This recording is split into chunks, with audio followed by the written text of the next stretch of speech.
Thank you guys for joining us. If you're joining us virtually, I'm here with a few of our OMIs from the I Believe seminar here in Nashville. So thank you all of you for joining to just chat a little bit and to be vulnerable and be courageous and talk about this. We're going to briefly run through just a few questions. We have kind of a mini panel interview that is in store. So first up, I'm going to have these guys introduce who they are, where they're from, and the date of their diagnosis. For them, they're going to be sharing a little bit of specifics around that, just briefly around, were they diagnosed initially in the eye, if they've experienced metastatic spread at all, and the dates of those, just so that you guys kind of have a ballpark idea. So first up. Okay, thank you very much. My name is Mike Stansbury. I'm here in Nashville, Tennessee. I was first diagnosed in December of 18 with cortical melanoma.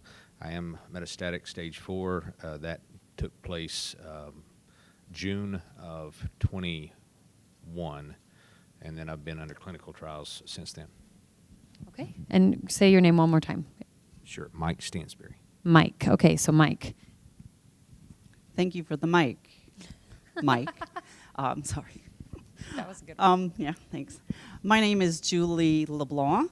I am from Vicksburg, Mississippi, but originally from New Orleans, so this is a New Orleans accent. It's not a Mississippi accent.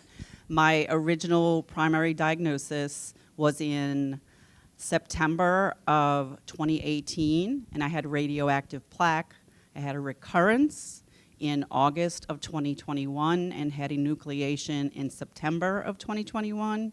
At that same time, although I didn't know it, I had metastatic spread to my liver and simultaneously to my brain, and I now have it in my spine. And that diagnosis officially came in March of 2022, but looking back at the older scans, it was there earlier. Thank you so much. Hi, my name is Laura Cunningham. I live in Maple Grove, Minnesota, suburb of Minneapolis. I was diagnosed in June of 2013 with choroidal melanoma. At the time they did a PET scan, and that also found stage 1 lung cancer. I had my plaque in July of 2013. I had my left lung removed in August 2013.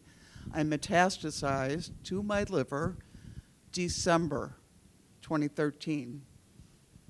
Okay, so thank you. Thank you for being here, and honestly, thank you for just being here too. I think those dates help, because dates help us understand if you do have metastatic spread, you're not gone tomorrow, and there is hope. We don't always correlate. We don't understand maybe why, but there is hope. Okay, so last up. Hey, my name is Steve Durrant, originally from Massachusetts, but I live in Asheville, North Carolina right now. I was diagnosed in the spring of 2017, had plaque brachytherapy in 2017 and some other procedures. I am still primary, 5.5, 6 years removed, and still have very good vision in my radiated eye. Wonderful. Okay, so just because there's 4 of you and 5 is my lucky number, I am going to go ahead and introduce myself, because I've been getting a lot of requests from the community of, okay, we know you're a patient, but we don't know anything about you. You just talk about other people all the time. So I will briefly tell you guys, my name is Danet Peterson. I am from Mesa, Arizona, and I was diagnosed in July of 2020 with choroidal melanoma that was treated with brachytherapy by Dr. Curley. So I am here, and I am just excited to have you guys here to tell us a little bit about some of the things that we experience as patients, and just let's help relate to each other. So if we can keep the mic over with you over here, and remind me your name one more time, Steve. So Steve, Mike, Julie, and Laura. Okay. Steve, Mike, Julie, and Laura are here with me, and we're just going to answer a couple questions. So, Steve, can you tell us, has your diagnosis kept you from doing anything in life due to, like you mentioned, you have good vision, so has your diagnosis limited you? It really hasn't. Outside of procedures and things like that, and keep the mic up. Certain time periods, when procedures are done, but I get injections every 4 or 5 weeks, but I don't let them get in the way of life. I just go on with the day. So no impact. Okay, Laura, what about you? Nothing. I quit working when they said I was stage 4. And I honestly, when I first talked to my oncologist, and she said if I didn't do anything, they'd give me 3 to 6 months. So do you want to spend your last few months, years, whatever, collecting child support for other people? No. I wanted to do something for myself. So I stopped working, and really, no, I've traveled a lot. I do get eye injections. I'm down to every 9 weeks now. It used to be every 4. I've been doing that for 6 years. So I'm doing pretty well in that respect. That's wonderful. Thank you, Laura. Julie, what And about I you? say never say never. Yes, Don't love that. let somebody tell you what you cannot do. All right, Julie. Okay, so tomorrow is the 4-year anniversary of my plaque insertion for Wow. 7 days. I just realized that by looking at Facebook, and it says your memories, and so I had the details there for that.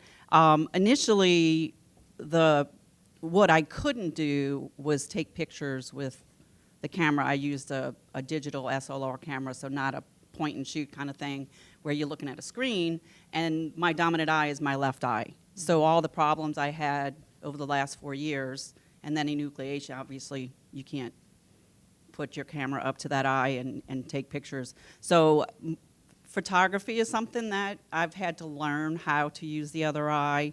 But in general, even since the metastatic diagnosis, I've decided I'm going to live my best life. I've been hiking, which is difficult to do without depth perception. Yes. But I have very patient friends who will hike with me. I've done whitewater rafting, which is not as hard to do without depth perception. And I will continue to do those things for as long as I am able to. I love it. Thank you so much. Okay, so I guess I'll go real quick, just for humor. What has it kept you from doing in life? Well, I can't see on one side. So I cannot see on one side of my body. That's something that I feel the most limited by. But other than that, I feel like I've mostly been able to, I've run 5Ks, I've exercised, my energy level has been maybe a little bit different. And I, just for reference, I'm 30. I was diagnosed when I was 28, turning 29 or, somewhere around there. But I don't feel like I've let the actual treatment get in the way of anything. The things that maybe it's kept me from doing is living with less anxiety. That would be nice, but I don't get to control that, right? We all are living with so much anxiety day to day, scanxiety, the new treatments, the shots, all of the factors that can play into this.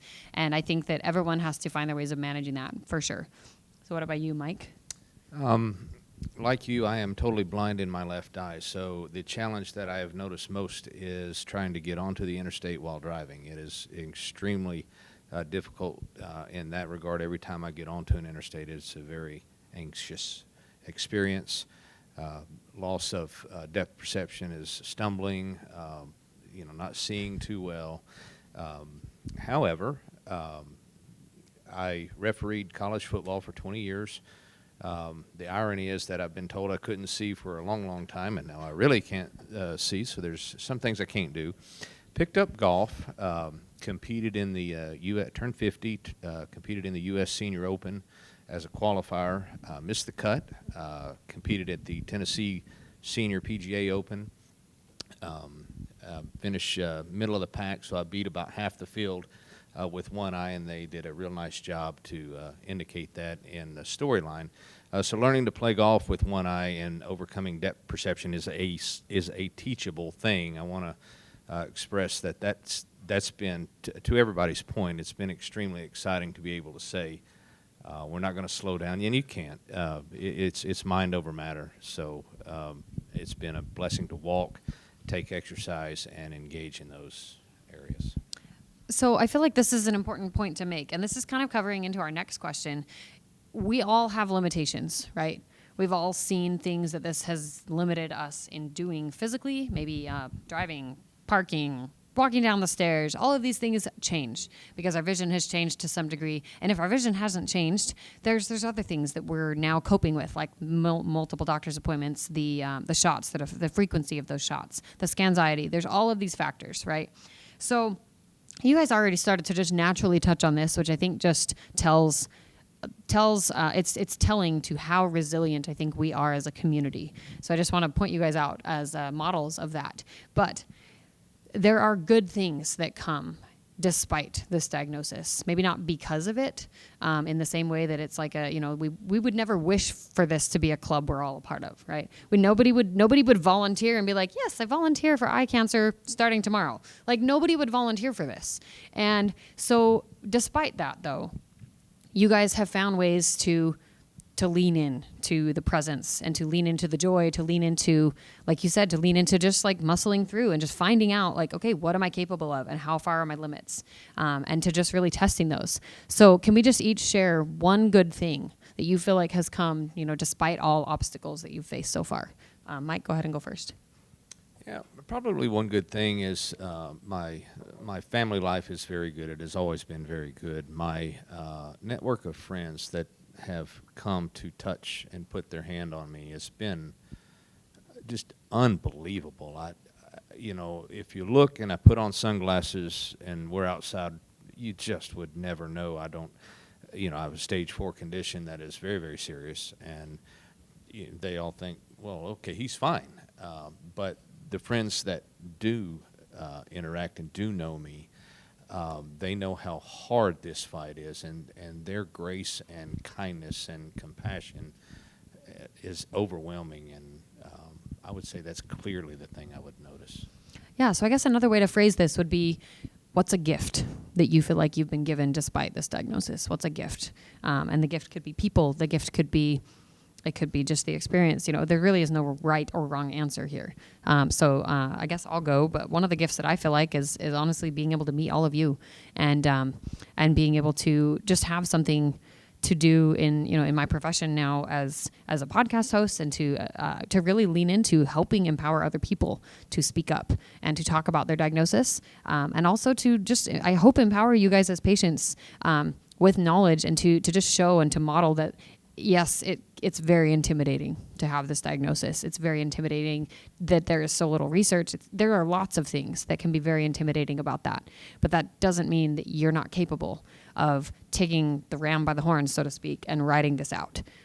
So I would just say that's been one of my gifts, is just that kind of leaning into realizing my strengths and my resiliency. My gift would be kind of weird.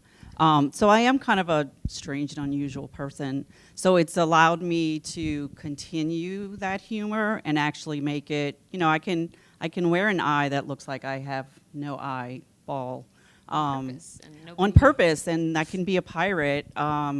So it's allowed me to kind of engage that humor in the diagnosis, and I think in some ways that makes other people comfortable talking to me about my diagnosis and my prognosis. That's a really weird gift, but I'm weird. I know, there are no rules in cancer. If I have not said that to you, there are no rules in cancer. We get to make up the rules as we go, and I feel like you get to find the gift that works for you. I feel like I have made up the rules as I went along. Make them up, I Laura, like make them up. I like eye humor. I love eye humor. I wear another eye just in case this one goes south. Gifts that I have received are the outpouring of support from close friends and family. And the biggest gift is finding our online support group. I didn't find it until about the time I metastasized. I didn't have it right away. And it was doomsday then, but I eventually picked it up, and here I am 9 years later. Love it. Thank you. All right, Steve? Gift-wise, real family is probably the biggest thing. Wife and children and grandkids and everything has been huge. But just the ability to not let the what's going on overwhelm me. So far so good, but I just don't get stressed. I don't get stressed about it. Keep it light. Keep moving. Even to the point. Dr. Reichstein is my doctor. He's from New York. He's a big Yankee fan. He's a big Jets fan. I'm from Boston. I'm a Red Sox fan. So we're always jibbing each other. So just in every moment, whether you're going in for scans, and it's scanxiety and joking around with the technicians and just keeping it light, and it just has helped me to kind of maintain, and keep going. Just keep going. That's the only way to do it. So. I love that. And I apologize for being on my phone. I just want to make sure that anyone out in the hallway who's peeking in just knows that for the time being, I'm probably going to just have to limit where we are. I think we're going to stick with the 5 of us in here for now. And then just as a by the way, I think that this format, I like this. And I think that any patients that are willing to do this, that I will do this in the future. I will try to schedule these kinds of interviews in the future for the podcast, because I think this has been well received, at least, and people want to participate. It's a little less scary when you're not the only one, I think. You feel a little more supported. So thank you guys for being my guinea pigs and going with the flow here. So let's just touch briefly who or what. This could be Ocular Insight, your doctor. Who has been your greatest support throughout your diagnosis so far? And I know that may be kind of a loaded question, but if you could pick maybe the person or the type of people in your life that you've leaned into the most, and we can start with you again.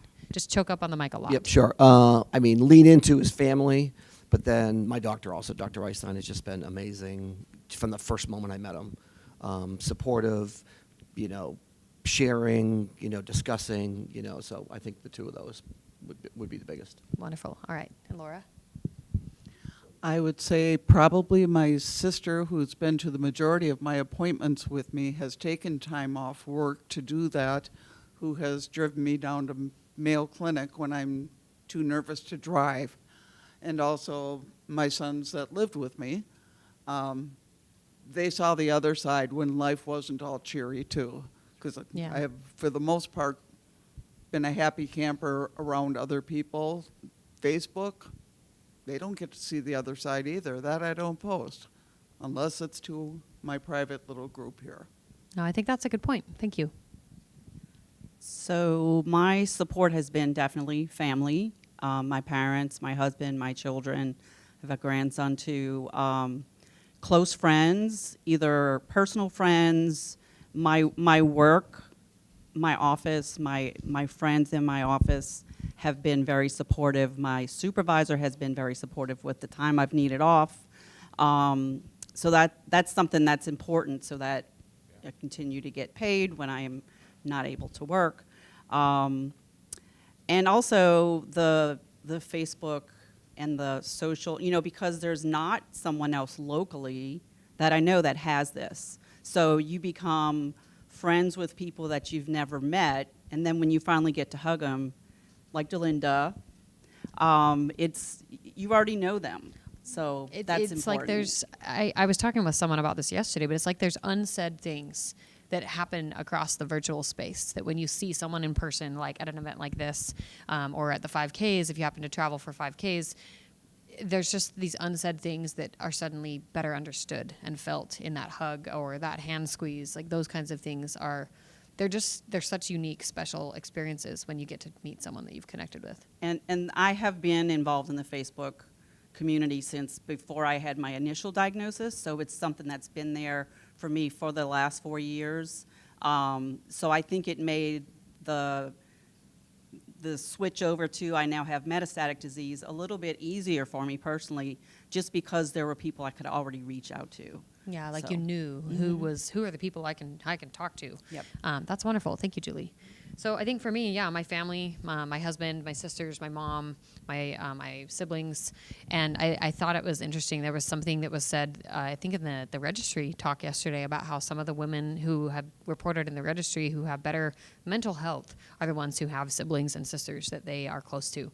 So that's been a gift for me, is just being able to have those relationships. I think the gift has been, like you said, leaning into family. It becomes more important, but also just the desire to work on those relationships, even if they maybe have been challenged in the past. That desire to heal bridges, so to speak, is larger and kind of more prominent and pertinent. But I think that because of that, they have become some of my greatest support, as my family and my siblings. In addition to all of you guys. Like I have a very select few of the OMIs that I really lean into. But I really do appreciate being able to connect with you guys as a community. Yeah, I would agree. I think the same thing for me. My wife has just been a tremendous support. But I would go sibling. My brother happens to be in the medical field, so he understands quite a bit more. I am in a business relationship as well, so my business partner has been with me every step of the way. And like you, Dr. Reichstein and I have had great times together, just as a friend as well as a physician. Likewise, Dr. McKean, who works on my metastatic side, these are folks that are very, I'm 25 hours a month, every month, in the hospital for treatment or whatever the case may be. And so you have that relationship of health care that goes beyond just a kind of a routine clinical. appointment. That's Yeah. correct. They tend to treat you a little more like family, and then have those relationships. So sure. Yeah, and that's a really good point too. Is that as you progress through and are seen by these doctors, maybe for more than 1 or 2 years, and they become more like family. Our oncologists, our uveal melanoma medical oncologists, and our ocular oncology specialists, like, as long as we're sticking with them, right? As long as we're feasibly able to stay local with that person and they don't move on us, because that would suck.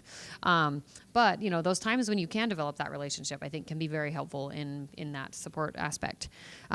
So Mike, what would you tell someone? Like, let's just, we're kind of limited on time. We're down to about the last 5 minutes, but in 1 minute, what would you tell someone who's new to this diagnosis of metastatic disease, or I guess you could focus on either one, metastatic or the eye, who to support them, or what they should lean into? You can't find enough information as it pertains to this disease. It is innocuous on its initial discussion points. Oh, whatever.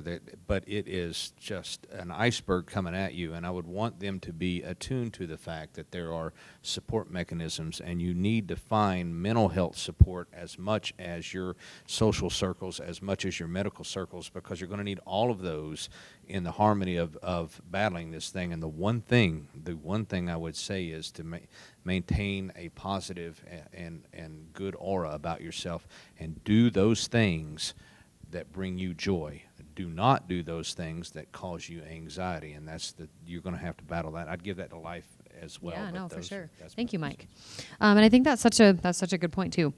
So for me, I guess what I would say, I would just say, if you're someone like me who is very prone to high levels of anxiety and going to the what if, I would say focus on the what ifs of possibility. If your brain naturally veers to, well, what if this happens? And what if that happens? And what if it goes wrong? And what if this? What if that? I would say just try to rein it in and to reframe those what ifs. That's something that's really helped me, is to reframe and say, okay, what if it goes wrong? And that's my initial fear. And then I change it and I say, but what if it went better? What if it went better than I could possibly imagine? And to kind of use that as a mantra, or something to kind of zero in on, and to remind myself of going into scans, going into eye appointments, things that are resurfacing trauma, is just to remind myself there are possibilities here. Possibility, uncertainty and possibility are kind of the same thing, right? They're both unknown. We don't really know what's possible, but possibility feels better. It's a more positive framed word, and it feels better in our brains. So I would say focus on the what ifs of possibility. Okay, when we answered the prior question, I forgot to talk about my two sisters. I have two sisters. We're all within a year of each other, and they have come to me with my treatments, and we've made it where I'm taking a nap, they'll go explore Philadelphia, because that is where I am being treated. So to answer the question of what piece of advice, that initial diagnosis, whether it's primary or METs, or METs somewhere else, because I've had lots of them, or a recurrence in the eye, is a punch in the gut. But I've always found that you just, you kind of take whatever you need a day. It's usually for me a day or two, and then you kind of gather yourself and say, what am I going to do? How am I going to come up with a plan? And for me, having a plan of treatment, where am I going to go, who am I going to see, is comforting for me, and it gives me at least a sense of control, knowing that I know what's coming next. Oh, that's excellent, Julie. Thank you. For me, the biggest thing I would say I learned from an OMI online. I was afraid I was going to lose my eye. I had a pretty good sized tumor. I'm already wearing 2 hearing aids with 70% hearing loss. So the doctor did not want to enucleate. He said, we'll try. We might have to enucleate later, but we don't want to leave you with one less sense. So the biggest thing I learned was do not borrow worry. I still love have that. anxiety. That's understandable. You're waiting for the ball to drop.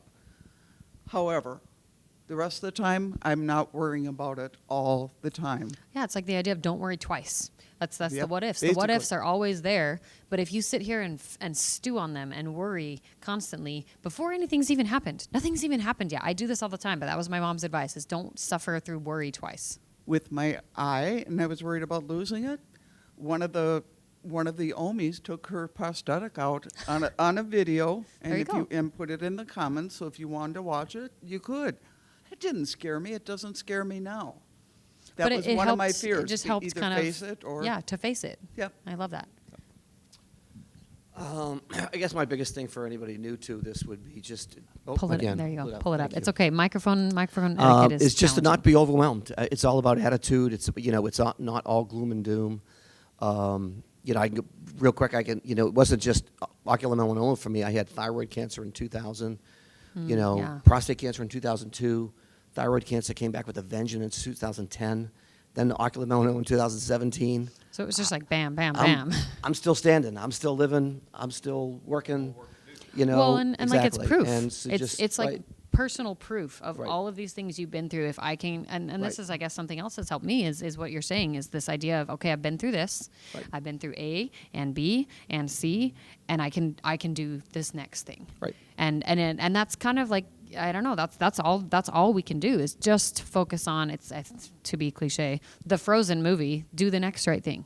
You just do the next right thing. You figure out the best right thing, and if you're wrong or if it doesn't go exactly the way that you hoped, then you pivot. We talked about that in here before we started. Like you have to be willing to pivot and to adjust and to just know that things are always changing. Well, I appreciate all of you guys for being here. I'm going to go ahead and take the mic back.